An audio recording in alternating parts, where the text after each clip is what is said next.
What's going on, Dunces family? We are back with another episode of the Dunces podcast. Sandro, my partner in crime, why do you have your headphones on like that, man? Like, why don't you just put them on like a normal human? Is this really how we're going to start it off? Okay. It just it bothers me. We are back, man. What's going on? How you doing?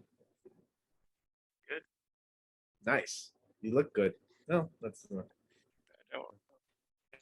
We've been playing Fall Guys. For those who don't know, we'll be streaming soon, 2026. Wait for us there. Um, we might even start streaming one now. You don't know. We'll look into it because I'm a beast at Fall Guys, bro. Like I think I'm officially like top. I think I've surpassed all of our friends. Maybe not Mikey yet, but I think I think I'm here. You know what I mean? Or maybe it was just beginner's luck. Either way, we are back with another episode, guys. And no, this is not a Fall Guys or gaming podcast for those who are brand new to listening. This is a basketball podcast here on YouTube and on all social media podcasting platforms. I am Jay, your host, along with my partner here, Isandro. Isandro, what's going on, bro? Tell us a little something. Give us a little Isandro. Can't Isandro. wait to get into this podcast. That's a little I something can't about wait Sandro. either. I can't wait either. And so let's get into it, Sandro. Dallas Mavericks, man. This is our I believe this is our third team that we're discussing.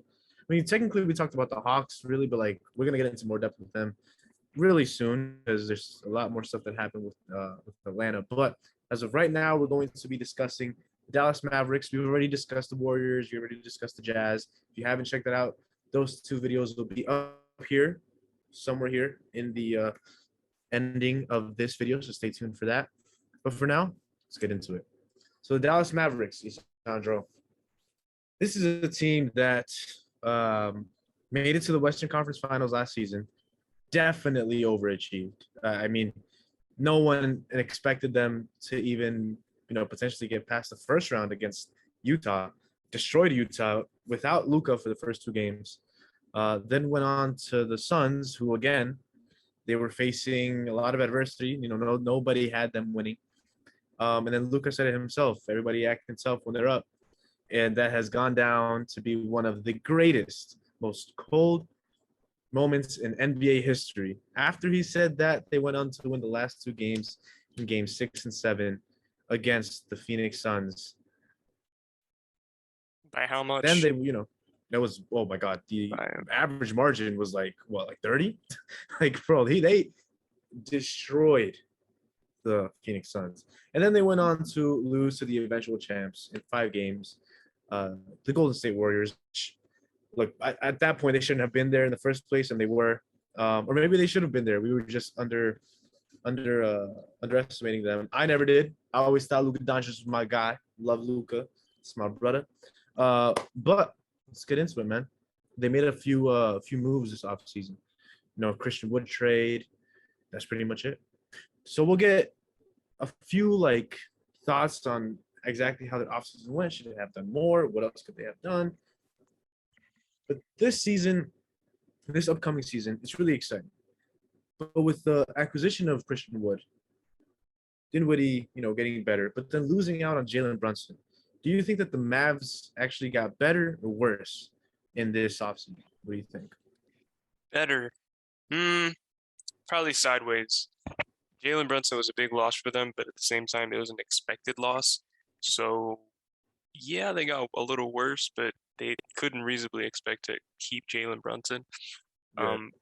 The argument for them getting a little better is the fact that they made do with what they had, and they kind of low-key fleeced the Rockets for Christian Wood. I feel like he would have been a lot more. They probably could have gotten more for him elsewhere. So the fact that they got him for that much, the Dallas Mavericks, pretty good business on their part. Yeah, and for those who don't know, I have the trade over here. It says that the Dallas Mavericks sent out Sterling Brown, Trey Burke, Marquise Chris, who was injured, I believe, Boban Marjanovic, who will be missed. Let's be real. He's going to be missed by the Dallas Mavericks organization and Luka himself. But they also sent the 26th draft pick, which was Mendell Moore, who was then traded for the 29th pick in Ty Washington, who is now a member of the Rockets. And with all that being said, though, all those players who really mean nothing, they won't really be cracking that rotation for Houston. They traded away Christian Wood for, right? So Christian Wood now joins the lineup of Luka Doncic and Dinwiddie and more players that we'll talk about in just a second. But based off of this offseason, was it a bigger deal to get Christian Wood or to lose Jalen Brunson, in your opinion? Like, what do you think was like is going to be the most impactful thing for this team? Getting Christian Wood or losing Jalen? More impactful, I'd probably say getting Christian Wood because in theory, Dinwiddie can kind of step up a little bit. But they really needed that secondary. I wouldn't say a star because Wood isn't really a star, but they really needed that secondary guy. And Jalen Brunson stepped up to the plate to do that, and now they have that in another, not in a playmaker, but in a big. I think we can agree that they needed somebody like a big, like Christian Wood. Yeah. Yeah, no, I agree. I think having Christian Wood there is the bigger deal, only because he's not Kristaps, right? A lot of people forget that Kristaps was even on the team this past season. You know, he was just traded at the trade deadline for Dinwiddie and Davis Bertans. So seeing Christian Wood, a player that doesn't necessarily need the ball in his hands, but can actually, create as a big in the low post area, can shoot from the mid and from the outside. He's a great addition, because he doesn't need anything. He doesn't want anything. He just wants to win. And I think that that's really important for Dallas and for Jason Kidd's system. Because frankly, Jason Kidd, man, let's get into him real quick. How well of a job did he show us that he did in this playoffs? And is he a top 5 coach in the league this upcoming season? What do you think? I think he can be. Strictly off of what we saw in the playoffs. Nobody expected him to do what he did in the playoffs. Really, in the regular season, I think I was expecting him to just because he hasn't shown me anything. But I Right. think either you or somebody else was saying like give him a chance or something. Like he's he didn't have the best tenure at other places, but he learned. He got his experience, and this year he really showed that he has what it takes to get a head coach. So Yeah, I agree. I think he's been doing an exceptional job with them in Dallas. Luka has really been thriving. Just playing to have fun, and then getting away at Kristaps Porzingis, which we can say now, he was kind of like that. He was holding them back like that. Now, I don't want to say locker room cancer because I feel like that's such a derogatory term and so disrespectful to NBA players and people as a whole. But he was somebody that just wasn't wanted in that space, and I feel like it like kind of brought Luka down. You know what I mean? But now moving on to something that they haven't really done yet. So they lost out on Jalen Brunson, right? And let's discuss that real quick. So the Jalen Brunson thing, it's definitely going to get investigated. If you think that it's not, then you're delusional. It's going to get investigated by the NBA. Do you think it was fair that the Mavericks didn't even have a chance to offer him a contract? no, of course. And I mean, you're saying it's going to get investigated for obvious reasons. It was Right. clearly, is it legally tampering? Is that the technical term for it? I don't think it's tampering. I think it's like Technically, I would say whatever. somewhat tampering. What exactly happened? Can you detail what happened behind the Yes. scenes? So let's get into this. So I'm gonna start off actually way before it's the last offseason. So last offseason, the Mavericks had a chance to offer Jalen Brunson a contract that he wanted. They lowballed him. He decided to bet on himself. So he did that.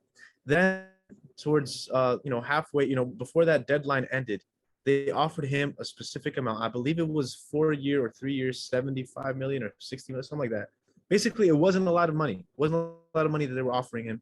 And he just wanted a little bit more. He wanted 20 million the least, I believe it was. And they weren't offering him that. Or he wanted like 17 million. Thing is, they ended up not agreeing on a contract. So once the season came out, or like once it played out, he balled out and he exceeded expectations, and we knew that he was going to get that back. So then June 30th hits. So June 30th hits, and June 30th was supposed to be the moratorium phase. For those of you who don't know, the moratorium phase is supposed to be that time where teams can verbally discuss contracts, can discuss what they can offer certain players. But the thing is, it starts on June 30th at 6 p.m.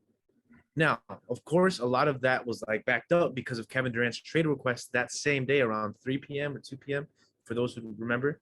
So a lot of it was everybody was predicated on that. But the Jalen Brunson signing, he technically signed with them verbally at around 4 p.m., maybe even a week before, right? So everybody knew he was going to New York. The thing is, though, legally, according to the NBA, you are not allowed to do that. That is technically a form of tampering. So the Knicks, most likely, and I'm saying most likely, but they definitely will. They'll be getting investigated for this because the league doesn't condone that. The league does not condone forms of tampering. Now, it could be player to player. They just can't be promoting it outside, on social media. Like Draymond Green the other year, he got fined for saying he would love to see Devin Booker on the Golden State Warriors. He got fined for that because he said it out loud. But Draymond Green was also the same guy to recruit Kevin Durant. How? By doing text messages, right? Like these are things that happen. Thing is, organizations are not allowed to do that, and that's exactly what happened, or allegedly what happened with Jalen Brunson and the Knicks. So, with all that being said, basically the moral of the story is before 6 p.m. on June 30th, which is the moratorium phase, you are not allowed to have any form of contact with a certain player or their agents until that 6 p.m. mark hits. Then is when you can start discussing contracts and the clauses to those contracts. The Mavericks weren't allowed to do that with Jalen because Jalen, right when the clock hit 6, it was announced. Actually, before it was announced that Jalen Brunson has agreed to a 4-year. What was it? I believe the 104 or original was like, something? No. yeah, I believe the original was 120. Then they brought it down to 104. The thing is, that's the contract that he signed with the Knicks. So again, I ask you, was that fair? Because even everything I just said, Jalen Brunson, he tried to stay with Dallas. He tried to get that extension with them, and Dallas just wasn't budging on the numbers. Brunson betted on himself, ended up exceeding expectations to try to get a bigger bag. We all knew he was going to get it. Some team was going to give it to him. And obviously the Knicks, was the most obvious choice. Leon Rose, his father working for them. It just made more sense. But Dallas lost out on that. So really, did Dallas deserve even a chance to offer him because they lowballed him for so long throughout the season? Or should they still have gotten a chance because of that moratorium phase? They did lowball him. Well, what was it? They put out the offer, and then they took it back before he could sign it, and he was going to sign it. Yeah, it was a whole big thing with Jalen and the Dallas Mavericks. I'd say they deserved that to happen to them. It's just not like this, I guess. It just feels Right. very like I don't know, because like his father is in the organization. There's ties to the organization, so it's very like nepotism in a way. The way it all went down. So I don't really like that. Yeah, it reminds you a little bit, and it's a little different because Doc Rivers, right? But it reminds you a little bit of Doc Rivers and Austin Rivers thing. Austin Rivers got paid because his father was the guy, basically running everything. He was running the franchise, he was running contracts, all that stuff. He was their GM, head coach. Austin Rivers got paid a lot of money for not doing much, right? So it's the same thing here, I guess you can say. But the Mavericks, though, they still went out and they made this trade for Christian Wood.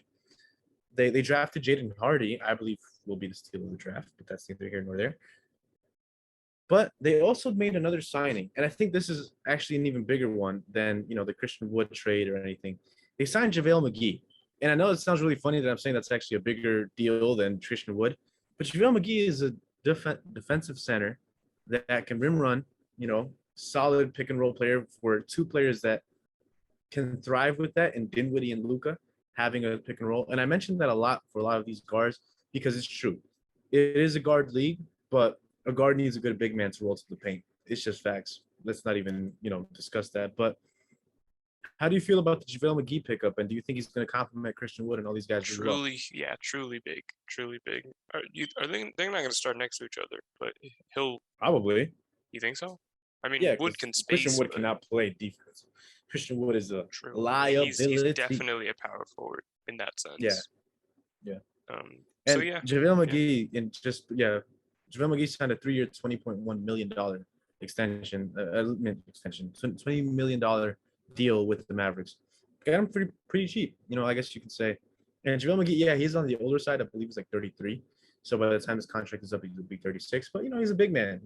All he does is run and do all that stuff, right? So I'm gonna read to you what I would anticipate the Dallas Mavericks do at the beginning of the season when it comes to their lineup. You let me know how do you feel about this team. Where do you see them, when it comes to ranking in the Western Conference, and can they repeat for the Western Conference Finals? But before we get into that final question, let me read to you the potential starting lineup that I created for this team. This might not happen, but this is just what I had in mind. So you're gonna have Luka Doncic starting at the point, Tim Hardaway Jr. at the 2, Dorian Finney-Smith at the 3, Christian Wood at the 4, JaVale McGee at the 5. Then off your bench, and though I have him off your bench, he might just finish off the game in the fourth quarter. So don't get mad at me, everyone. But you got Spencer Dinwiddie at the point, Josh Green at the 2, Reggie Bullock at the 3, Maxi Kleber at the 4, and Dwight Powell at the 5. Then you got players that won't even get any minutes, like Davis Bertans, Jaden Hardy, who I believe will be spending most of his time in the G League, Frank Ntilikina. How do you feel about this team? Do you think that this team is Great roster. is constructed, well enough? As well as they could have. I think if they had a superstar next to Luka, it would be a legitimate contender. Right now, it's kind of like on the outside looking in. Yeah. Depending on how the season goes, but this roster looks very good. Do you think that with the team that they have, they can make another appearance or at least fight for that Western Conference Finals spot? Yeah, I think they can fight. I think it would be very difficult to get into that spot, but they're definitely capable. It's not like, oh my gosh, they're coming up against this team. They have no chance against this team. Like, they would be the underdogs, but you wouldn't count them out. Like, if they would come up against a Denver Nuggets or something, Yeah. Do you think that they should make another trade? With the amount of contracts that they have, they're giving a lot of money to Tim Hardaway, a lot of money to Davis Bertans, a lot of money to Dwight Powell, Maxi Kleber, even Dorian Finney-Smith, who I think is untouchable, but he's getting paid a lot of money. Do you think these guys should, be on that trade block for Dallas? It really depends on who they're able to get in this market. Like who are you getting that you're giving up these players? If it's not really worth it, if you're moving sideways, there's not really a point because you're just messing up the chemistry or whatever. Just keep what you have until something great comes along. I think. Do you think that because a lot of the notion with the Mavericks is the whole Luka Doncic can't really play with another star, like another ball dominant star, right? Like, even though Kristaps Porzingis wasn't ball dominant, he was so good in New York that everybody anticipated that version of KP in Dallas. But now, teams are saying, oh, it was Luka's fault. Luka wanted him out of there, and so he got him out of there because of the way that they played with each other. Luka demands the ball, he demands attention, and that's why all these other players, like a Jalen Brunson, might his numbers might suffer playing alongside Luka, right? He's known for that apparently around the league. Do you think that is a really big factor as to why team or players in free agency might not want to join the Dallas Mavericks? Like what do you think? I would have counted that out, but seeing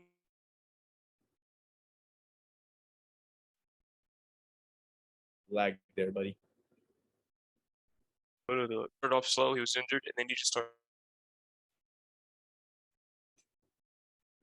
Sandro, my boy, having technical difficulties. Well, it exists, but you had like a big lag moment there. So just dial it back, bring it back. So I'm gonna re-ask the question again. Is having Luka Doncic there, could that be like a reason why free agents might not want to join that roster? I would say no, but like there's definitely some merit to it. Seeing Porzingis go to another team and ball out, it really depends on the type of player that plays alongside Luka. It definitely takes a specific kind of player to play alongside him, and that player isn't really on the market right now. It exists in the NBA, a player that can like play alongside Luka, but it's tough because it's not like you could just take any superstar and pair next to him. He's not Right.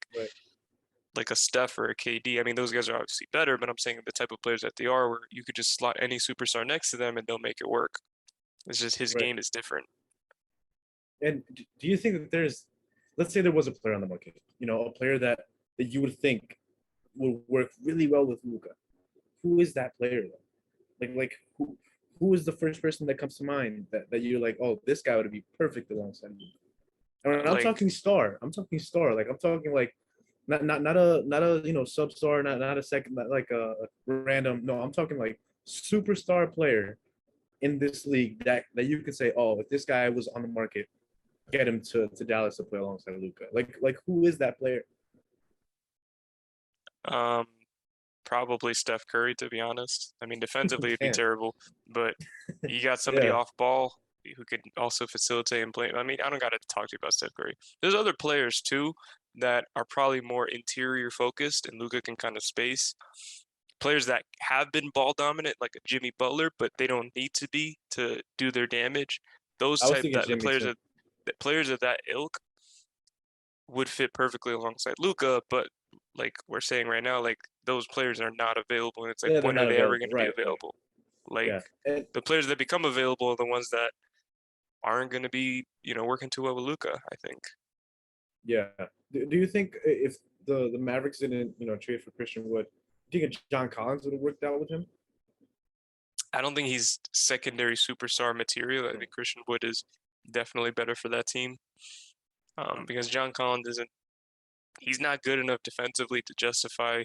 Because Christian Wood's better offensively, and if they're both not good defensively, it's like, what's the point?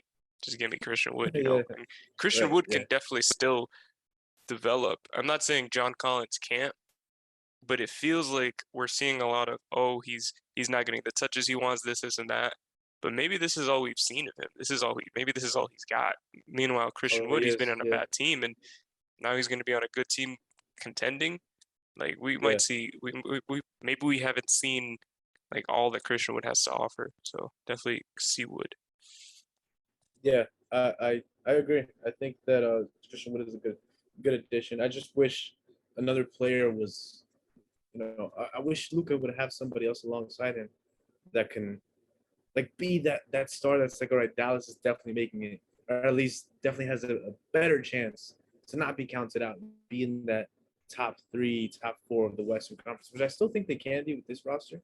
But if they had another player, right, like definitely top three, maybe even top two in the Western Conference. So with that being said, is Luka Doncic your early favorite for 2022-2023 NBA MVP? Yep. I mean, this is every year though. Oh, is Luka a favorite? He's a favorite, Yeah. and then it's like, where did they end up? But he's finally Yeah. got a good team. The only Yeah. reservation I have this season is he actually going to come into shape? Because if he's not, we know He Luka's going to looks be like it balling though. out. He looks like it, or maybe that's just a nice haircut and good lighting or Yeah, whatever in for that real. picture. Yeah, Yeah, for real. but let's say he's looking like he's in better shape.